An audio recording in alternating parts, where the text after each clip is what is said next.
우리 신앙생활에 있어서 가장 중요한 부분은 창조주 하나님을 예배하고 하나님과 교제하는 일입니다.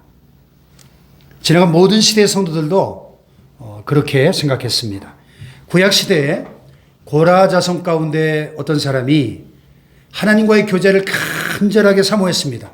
하지만 질병 때문이었는지 아니면 바벨론 포로 생활이라고 하는 물리적인 환경 때문인지는 몰라도 그 이유가 분명치는 않지만 하나님의 성전에 올라가 예배드릴 수 없는 자신의 신세가 너무 고통스러웠습니다. 사람들이 그를 향해 조롱하며 비판합니다. 네 하나님이 어디 있느냐? 네가 섬기는 하나님이 과연 살아계시다면 어떻게 너를 그대로 버려둘 수 있단 말이냐?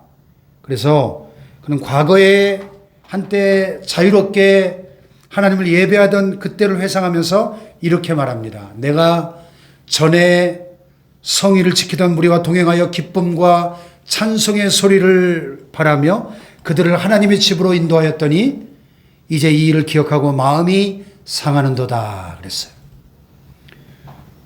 왜 그의 마음이 상했을까요?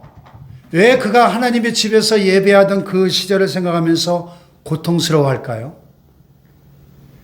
신자의 존재 특성은 하나님을 예배하고 그분과 교제하는 것을 가장 중요한 행복으로 여기고 있었기 때문입니다.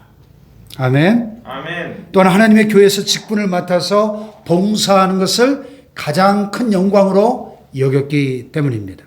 왜냐하면 그것이 하나님의 은혜를 경험하는 은혜의 방편이라고 믿었기 때문이죠. 그러나 오늘 현대교회의 성도들의 현실을 보면 이러한 모습과 정반대의 모습으로 나타나는 경향이 있습니다. 하나님을 예배하고 하나님과 만나는 교제와 또 교회를 중심으로 하는 이 봉사는 언제나 뒷전에 밀려나 있습니다. 삶의 우선순위의 저 끄트머리에 제 5순위, 6순위, 7순위, 8순위로 밀려나 있습니다. 하나님을 예배하고 하나님과 교제하면서 주님의 교회와 주님의 나라를 위해서 봉사하지 못하는 것을 고통스럽게 여기는 것이 아니라 아주 당연한 것으로 여기거나 할 수만 있으면 피하려고 합니다. 이 코로나 시국을 맞이하면서 더욱 그런 경향이 강화되고 있는 것을 봅니다. 이러한 시대에 오늘 이 시편 24편을 통해 하나님의 집에 올라오는 일이 얼마나 중요한 일인가 하는 이 문제를 다시 한번 확인해 보기 원합니다. 아멘.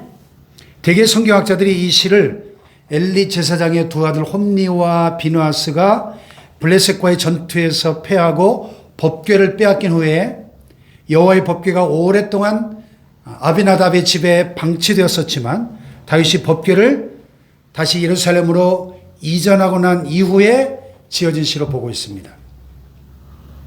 법궤의 가장 중요한 사상은 하나님의 임재죠. 하나님 우리와 함께 계신다는 것입니다.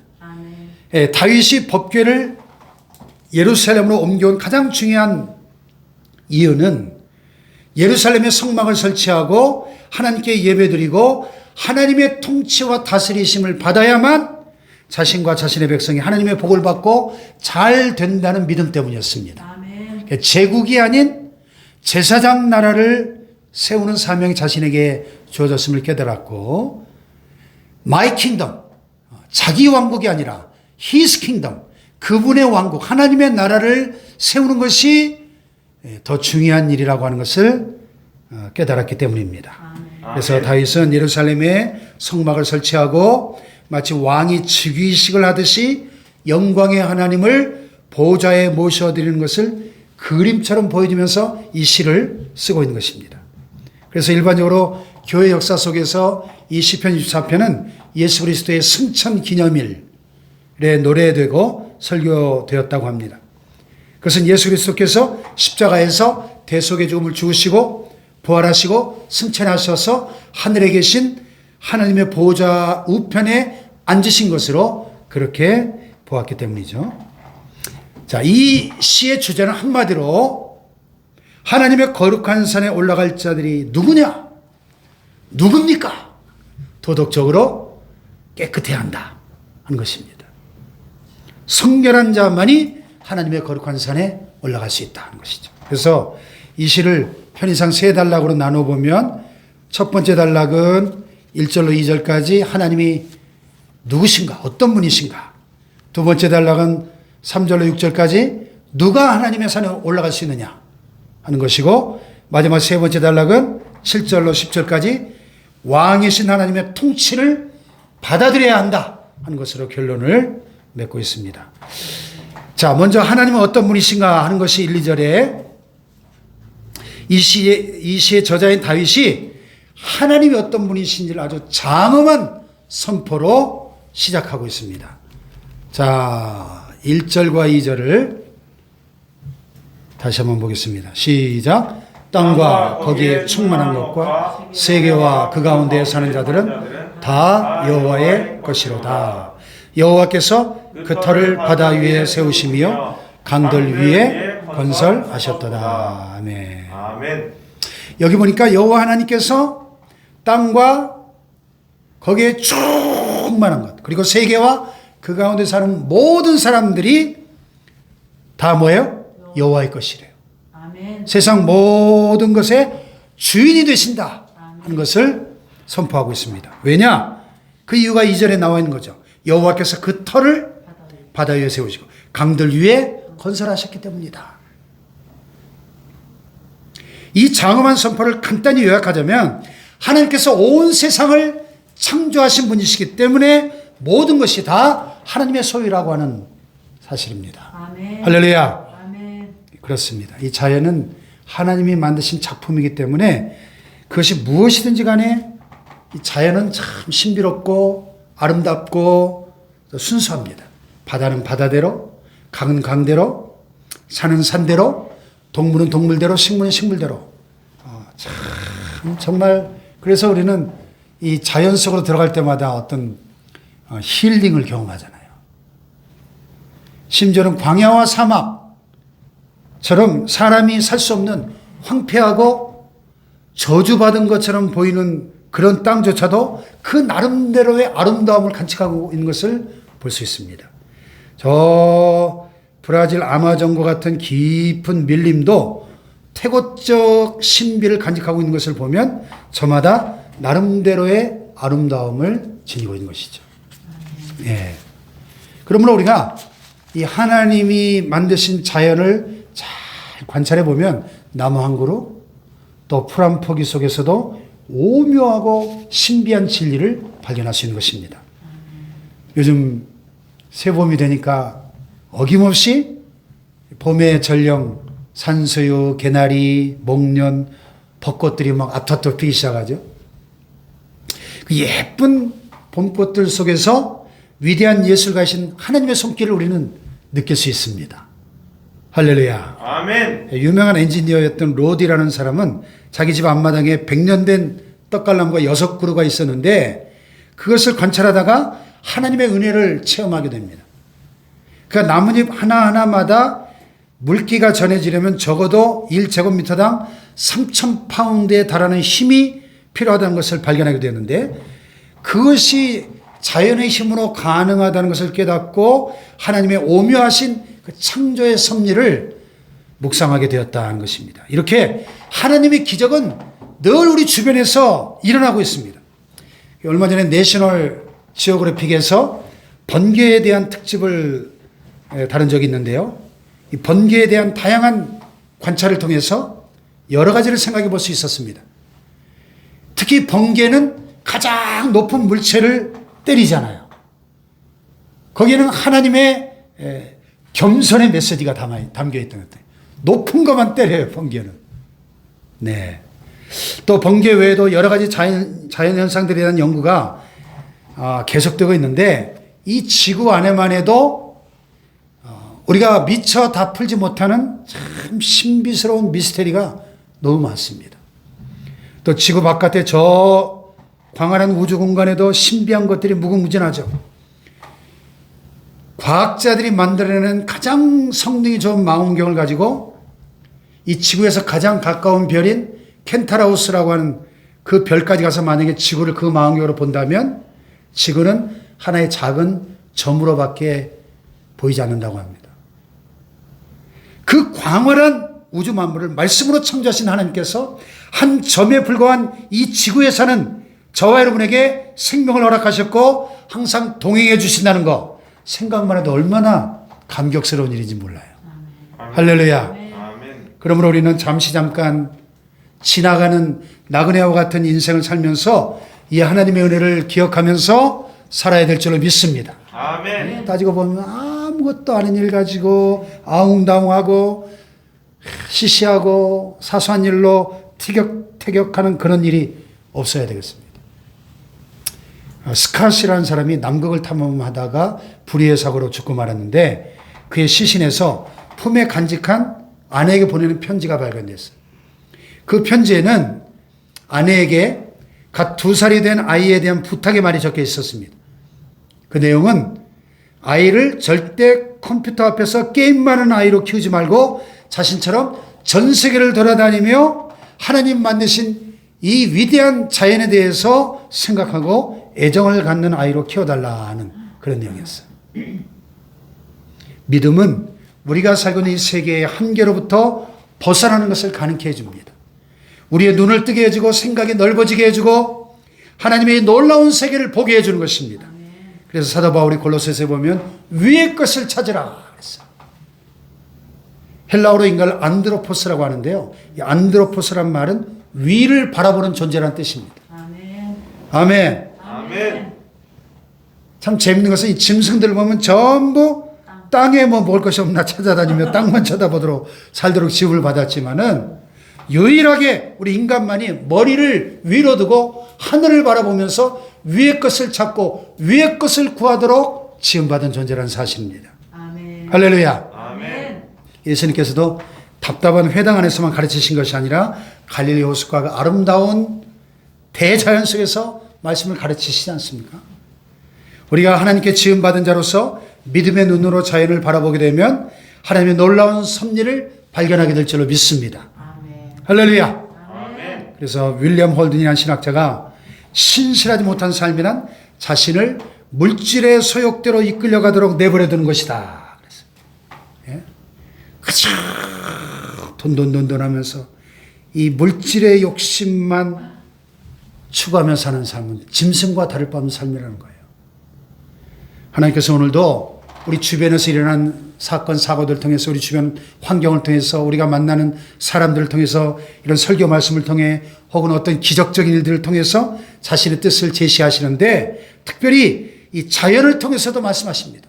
그래서 새봄을 맞이해서 모든 만물들이 피어나고 소생하는 걸 바라볼 때 만물을 주관하시는 하나님의 섭리, 하나님의 뜻을 깨달아야 될 줄로 믿습니다. 그래서 오늘 여기 1절에 보면 누가 이 만물의 소유자인가 하는 거예요. 누가. 땅과 거기에 충만한 것과 세계와 그 가운데 사는 자들은 다 여호와의 것이로다. 할렐루야. 하나님이 소유자라는 겁니다. 그리고 2절에 누가 이 만물을 창조했다는 것입니까? 여호와께서 그 터를 바다 위에 세우시며 강들 위에 건설하셨도다. 바로 하나님이 만드셨다는 것입니다. 할렐루야. 그러면 누가 이 창조주 하나님이 계신 곳으로 나아갈 수 있는가? 누가 이 하나님과 교제하며 살 수 있는가 하는 겁니다. 다윗은 이 3절로 6절까지 해서 이 질문과 대답하는 형식으로 이 하나님 계신 곳에 누가 올라갈 수 있는지 묻고 답하는 형식으로 설명합니다. 여호와의 산에 오를 자가 누구며 그의 거룩한 곳에 설 자가 누구인가? 여기서 여호와의 산, 그의 거룩한 곳 같은 말인데 이것은 다윗이 성막을 설치해서 여호와의 법궤를 안치한 곳을 가리킵니다. 솔로몬 시대는 바로 그곳에 예루살렘에 성전을 지었고 그것은 예전에 아브라함이 그의 아들 이삭을 제물로 드렸던 모리아산을 말하기도 합니다. 그래서 여호와의 산, 그의 거룩한 곳, 이것은 하나님이 계신 곳, 성전, 성소를 가리킵니다. 그러면 이 시에서 여호와의 산에 오를 자가 누구며 그의 거룩한 곳에 설 자가 누군가? 굉장히 중요한 질문이죠. 네.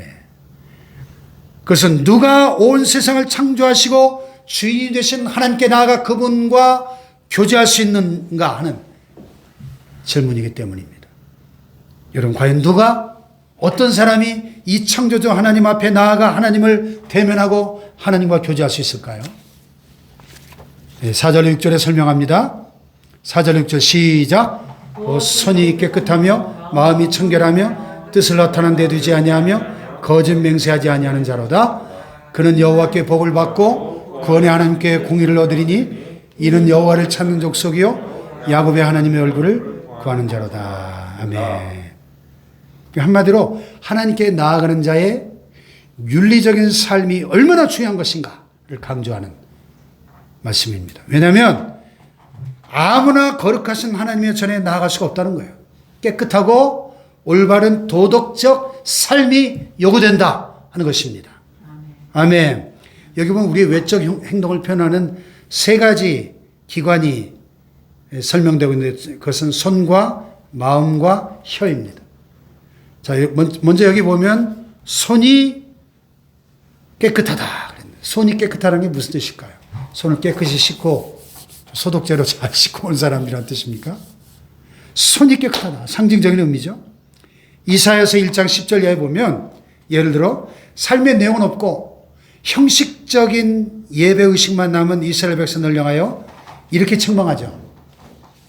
너희 소돔의 관원들아 여호와의 말씀을 들을지어다. 너희 고모라의 백성들아 우리 하나님의 법에 귀를 기울일지어다. 여호와께서 말씀하시되 너희의 무수한 재물이 내게 무엇이 유익하냐. 나는 수양의 번제와 살찐 짐승의 기름에 배불렀고 나는 수송아지와 어린 양이나 수염소의 피를 기뻐하지 아니하노라. 너희가 내 앞에 보이러 오니 그것을 누가 너에게 요구하였느냐. 내 마당만 밟을 뿐이니라. 너희가 손을 펼 때 내가 눈을 가리우고 내가 많이 기도할지라도 내가 듣지 아니하리니 이는 너희의 손에 피가 가득함이니라. 이 말씀 볼 때마다 옛날 93년도 제가 미국 유학 처음 갔을 때 그 한인 2세들 청소년부를 사역할 때 오브라이언이라고 하는 그 백인 집사님이 교사로 같이 도우셨는데 한 분은 이분한테 영어 설교를 부탁했더니 이분이 이 이사야서 이 본문을 가지고 설교를 하시면서 이렇게 흰 목장갑을 끼고 나오셔가지고 너희 손에 피가 가득합니다 하면서 딱 손을 내미니까 목장갑의 앞면은 어떻습니까? 시뻘건 저기가 발라져 있잖아요. 그걸 가지고 설교하던 기억이 나요. 너희 손에 이렇게 피가 가득 묻어있다. 종교의식은 그럴듯하지만 너희 손에 피가 가득하다 이 말은 뭡니까? 너희의 삶이 더럽고 악한 것들로 가득하다는 것입니다. 그래서 손이 깨끗하다는 것은 우리의 행위가 삶이 선해야 한다. 깨끗해야 된다. 그런 뜻이겠죠. 그 다음에 하나님 앞에 나와 교제할 수 있는 사람 누구예요? 마음이 청결하며 그랬어요. 마음이 청결하다는 말은 우리 생각과 의도가 언제나 순수하고 깨끗해야 된다. 우리 주변에 보면 선한 행동을 하는 것처럼 보이는 사람들을 종종 보곤 합니다. 사실은 그렇지 않은데 사람은 외형만 보고 그 사람을 절대로 알 수가 없어요. 부산의 어떤 교회 집사로 봉사하던 사람이 있었는데 새벽 기도에 한 번도 안 빠지고 또 옆에 사는 교인들까지 막 다 깨워가지고 교회에 데리고 다녔습니다. 또 크고 작은 이 교회 안에 경조사는 빠지는 일이 없었습니다. 모든 예배는 다 참석하고 또 예배가 끝나면 예배당 입구에 서서 오가는 사람들과 빠짐없이 인사하고 안부를 묻고 그러니까 누가 봐도 참 열심히 있는 분이다 생각을 했겠죠. 그 교회에서 임직자를 세우기 위한 장로 투표를 하게 되는데 바로 이분이 장로가 됐어요.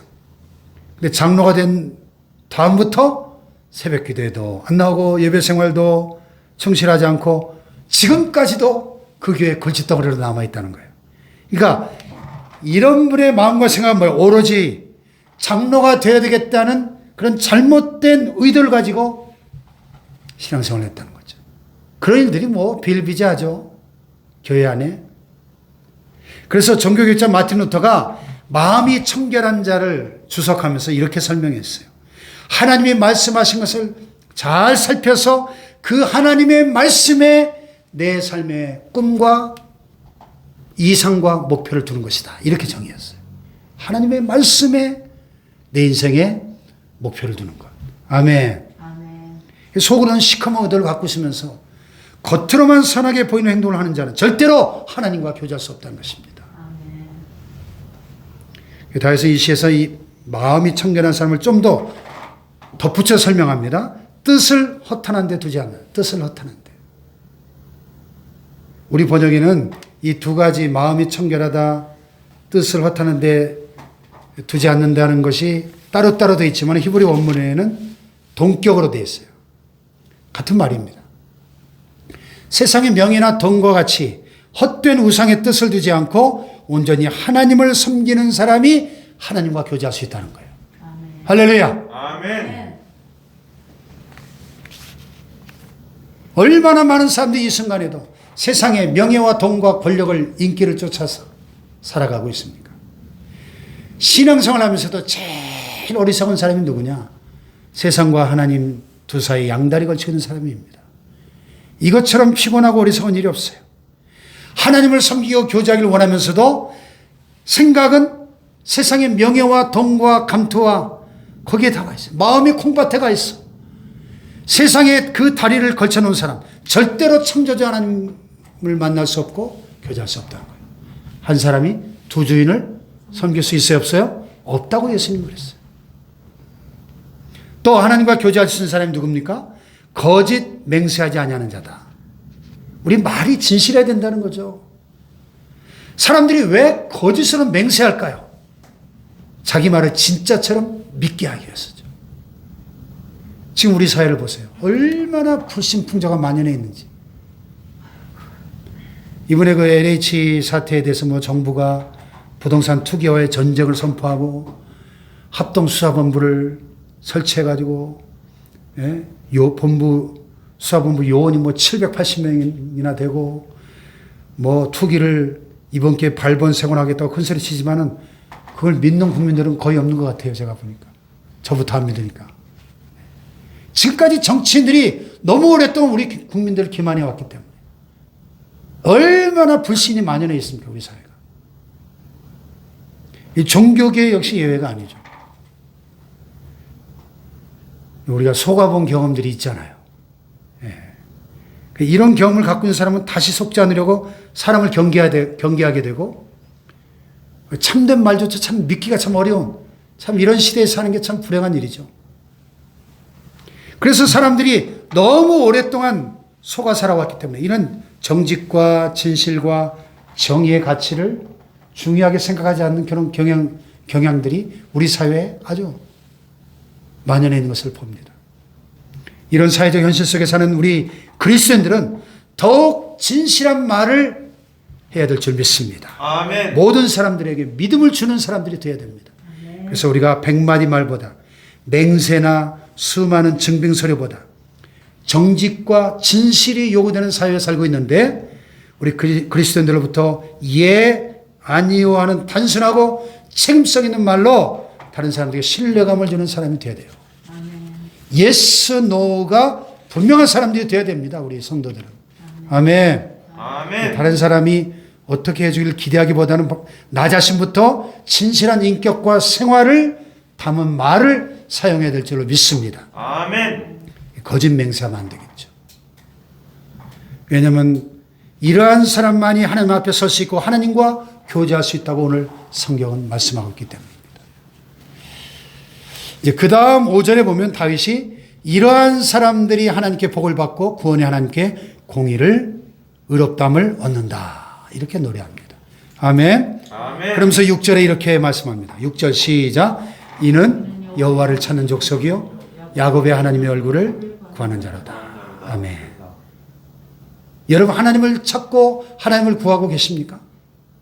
아멘. 아멘. 아멘. 여러분 하나님을 만나고 하나님과 교제하는 자입니까? 아멘. 우리의 손과 마음과 입술이, 말이 깨끗해야 된다 말씀합니다. 할렐루야. 하나님을 예배하는 사람은 도덕적으로 윤리적으로도 합당한 삶을 살아야 한다는 말씀입니다. 아멘. 아멘. 아멘. 종교와 도덕은 분리되어 있지 않아요. 아멘. 믿음과 행위를 여러분 분리할 수 있습니까? 이것은 손바닥의 앞뒤와 같은 거예요. 분리할 수 없는 거예요. 아멘. 동전의 양면과 같은 것입니다. 근데 오늘 많은 현대 교인들은 행위를 구원과 이렇게 연결시켜 생각하려고 하지 않습니다. 우리의 구원이 오직 믿음으로 말미암는다고 하도 많은 설교를 들어서, 물론 맞는 말이죠. 우리가 구원을 얻는 것은 우리의 행위 때문이 아니고 오직 예수 그리스도를 믿는 믿음 때문입니다. 그러나 그렇다고 해서 행위와 구원이 아무런 관계가 없습니까? 성경을 보세요. 성경은 언제나 행위를 믿음과 함께 취급함으로써 구원과 밀접한 관계가 있다고 말씀하잖아요. 야고보서를 보십시오. 행함이 없는 믿음은 그 자체가 죽은 것이라고 말씀하잖아요. 아멘. 아멘. 도덕적인 선한 행위들, 즉 행위가 깨끗하고 마음이 순수하고 입술의 말이 정직한 사람, 그 속에 예수 그리스도의 생명이 있다는 증거입니다. 아멘. 진정 구원받은 자라는 확실한 증거입니다. 할렐루야. 아멘. 근데 이것이 없는 사람, 그 속에 예수 그리스도의 생명이 없다는 증거예요. 그렇잖아요. 누가 여호와의 산에 올라갈 수 있는가? 누가 그 거룩한 곳에 올라가서 온 천하 만물을 창조하시고 온 세상의 주인이신 그 하나님과 교제할 수 있는가 하는 것입니다. 얼마나 중요한 질문인지 모르겠어요. 그 행위가 깨끗하고 마음이 순수하고 입술의 말이 정직하면서 여호와 하나님을 찾고 구하는 사람만이 그 거룩한 곳에 서게 될 줄로 믿습니다. 아멘. 할렐루야. 아멘. 그 다음에 마지막 이제 7절로 10절에서는 하나님의 통치를 받아들여야 한다 하는 주제죠. 지금까지 다윗이 하나님은 어떤 분이신가, 그리고 누가 하나님께 나아가 교제할 수 있는가를 말했습니다. 이제 다윗은 이 마지막 단락에서 왕이신 하나님께서 성으로 입성하시기 위하여 성문 앞에 서 계시는 그런 그림으로 이 시를 끝맺고 있습니다. 자, 7절로 10절 시작. 문들아 너희 머리를 들지어다. 영원한 문들아 들릴지어다. 영광의 왕이 들어가시리로다. 영광의 왕이 누구시냐? 강하고 능한 여호와시요 전쟁에 능한 여호와시로다. 문들아 너희 머리를 들지어다. 영원한 문들아 들릴지어다. 영광의 왕이 들어가시리로다. 영광의 왕이 누구시냐? 만군의 여호와께서 곧 영광의 왕이시로다. 아멘. 아멘. 아멘. 여기 보면 문들아 너희 머리를 들지어다. 영원한 문들아 들릴지어다. 영광의 왕이 들어가시리로다. 그런 다음에 거기에 대한 응답으로 영광의 왕이 누구시냐 질문하면 그 영광의 왕이 누구신가를 대답하는 이런 형식으로 서술이 되고 있습니다. 특히 그 영광의 왕에 대해서 8절에 보니까 영광의 왕이 누구세요? 강하고 능한 여호와시요 전쟁에 능한 여호와시라 그랬어요. 이 그림이 그려집니까? 고대 전쟁 영화에 보면 성을 차지하기 위해서 그 공성전을 벌이기 위해서 전쟁하는 그림이 연상되죠.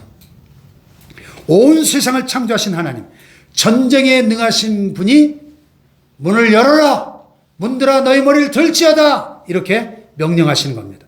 여기 들다라는 말을 히브리어에 보면 능동태와 수동태로 번갈아가며 사용하고 있는데요. 다시 말해서 왕이신 하나님을 알아보고 스스로 문을 열든지 아니면 열리게라도 해라 그런 뜻입니다. 만약에 군사력이 월등히 강한 군대 앞에 굳게 성문을 닫아걸고 잠그고 있다면 어떻게 될까요? 그것은 곧 멸망을 의미하죠. 이 사실을 강조하기 위해서 문들아 너희 머리를 들지어다. 영원한 문들아 들릴지어다. 영광의 왕이 들어가시리로다. 영광의 왕이 누구시냐? 강하고 능한 여호와시요 전쟁에 능한 여호와시로다. 이 말씀을 두 번이나 반복하고 있는 것을 보게 됩니다. 그럼 여기서 이렇게 의인화된 문은 무엇을 의미하는 것인가? 그것은 바로 우리 사람들을 의미합니다. 그래서 이것은 영광의 왕이 임하시기 때문에 사람들이 마음의 문을 활짝 열고 그 통치를 받아들여야 된다 그런 뜻입니다. 할렐루야. 아멘. 영광의 하나님은 영광의 왕, 그분은 어떤 분이에요? 힘이 있고 능하신 분이시요 전쟁에 능하신 여호와라고 말씀합니다. 할렐루야. 아멘. 그리고 이분은 만군의 여호와시라고 합니다. 만군의 여호와. 만군의 여호와가 무슨 뜻입니까? 하나님은 온 세상 만물 우주와 역사를 통치하시는 분이시다 그런 뜻입니다. 할렐루야. 아멘. 주권자. 그 왕이신 하나님을 영접하고 맞아들인다면 그 하나님과 영원토록 교제하는 생명을 얻게 될 줄로 믿습니다. 아멘. 그러나 이 왕의 말씀을 거부하고 마음을 굳게 닫으면 하나님의 심판을 피하지 못할 것이다. 그런 뜻이죠. 사랑하는 여러분, 우리가 단순히 이렇게 하나님 앞에 나와 예배드리는 것으로 만족하면 안 됩니다. 과연 우리의 손은 깨끗한지, 우리의 마음은 혹 두 마음을 품고 있지 않은지, 교회와 세상을 넘나들면서 허탄한 생각을 갖고 살아가고 있지 않은지, 과연 우리의 말은 정직하고 진실한지, 정말 사람들에게 믿음을 주는 말을 하고 있는지 질문해 보십시오. 손이 깨끗하고 마음이 주님을 향하고 말은 진실하고 정직한 사람이 되어서 하나님의 산에 올라가 하나님과 영원토록 교제하는 생명을 얻게 되기를 축복합니다. 아멘. 아멘. 할렐루야.